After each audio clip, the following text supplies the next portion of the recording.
Gabriele ha già due pezzi del costume pronti, indossati.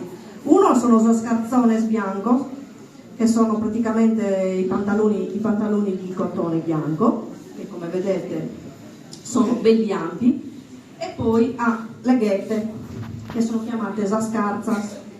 Le ghette sono in orbace. In alcuni paesi il calzone viene messo all'interno della casa, quindi delle ghette. A Mavoiara invece si lascia completamente fuori.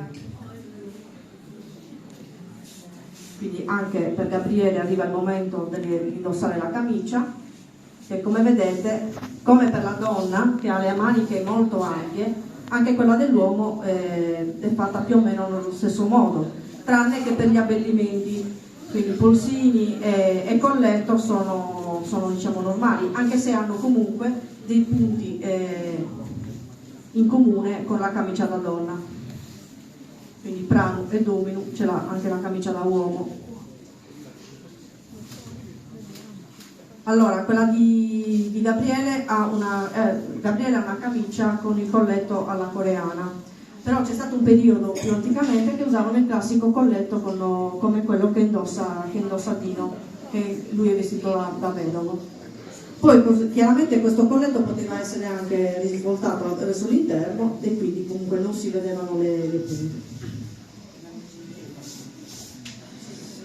Allora, anche la camicia, anche Gabriele ha i bottoni già pronti sulla camicia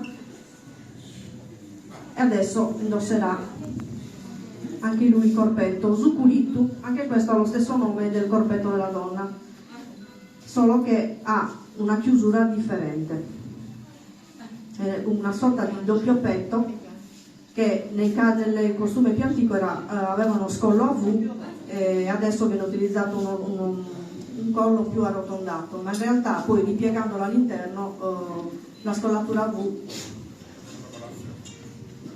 è come un tempo.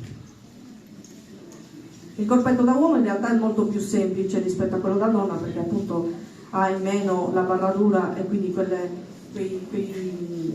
nastrini intrecciati che appunto dietro. È molto simile comunque a un altro abbigliamento comunque maschile che ritroviamo in montagna, quindi per esempio il costume di Fondi o qualche altro paese. Anche qui nei polsini ha delle asole chiamate appunto Zostraus. Adesso Antonella poi vi mostrerà proprio la chiusura a doppio petto del corpetto. Chiaramente l'uomo quando indossava il costume in campagna non utilizzava il culitto, spesso andava appunto con la camicia e metteva sopra solo praticamente il cappotto o le pelli. Anche se abbiamo avuto gli ultimi uomini vestiti in costume negli anni 70 che ancora portavano addirittura anche il corpetto. Abbiamo avuto anche un vedovo, l'ultimo vedovo che aveva appunto l'abito scuro da lutto. Poi rispetto ad altri paesi questo abbigliamento è stato il primo a scomparire, perché per esempio negli anni 50 le donne che si sposavano in costume e gli uomini invece si sposavano in abito, sono stati i primi ad abbandonare l'uso del costume rispetto alla donna, e poi piano piano anche loro hanno indossato l'abbigliamento come la bardetta, quindi la gonna di Tibet o di Terita alla P70, abbandonando completamente l'uso del costume, se non per le sfilate e le processioni. Allora, sopra i calzoni bianchi viene fatto indossare un altro calzone, Zucarzone dei Goresi, quindi di orbace, di lana appunto grezza, nera, che ha un nome curioso in ammoialino, si chiama appunto Ispacatrodiu. Non so se qualcuno di voi capisce cosa significhi, però ve lo traduco perché è veramente carino, spacca scorreggia, perché questo calzone praticamente divide in due, spacca E noi lo chiamiamo così, cioè alla fine, cioè, per indicare velocemente il pezzo del costume è spaccatroglio.